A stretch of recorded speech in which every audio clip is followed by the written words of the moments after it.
গাজলের মাজরা অঞ্চলের চোখিপুকুর এলাকায় 10 লক্ষ টাকা ব্যয় রাস্তার কাজ ও পথবাতি এবং সাবমার্সিবল পাম্প বসানোর কাজের সূচনা হলো শনিবার। উপস্থিত ছিলেন গাজল পঞ্চায়েত সমিতির সভাপতি মোজাম্মেল হোসেন, বিশিষ্ট সমাজসেবী রাজকুমার সরকার সহ অন্যান্যরা। নারকেল ফাটিয়ে প্রকল্পের কাজের সূচনা করা হয়। কাজ সম্পন্ন হলে উপকৃত হবেন এলাকাবাসীরা।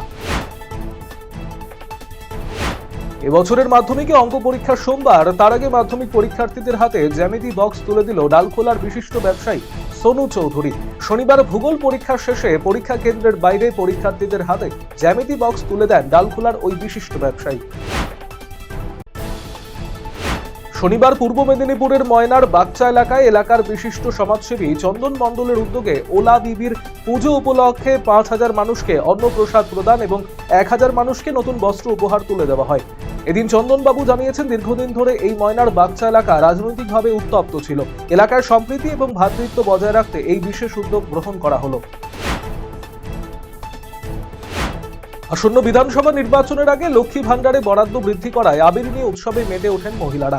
5ই ফেব্রুয়ারি অন্তর্বর্তী বাজেট পেশ করতে রাজ্য জুড়ে একই ছবি।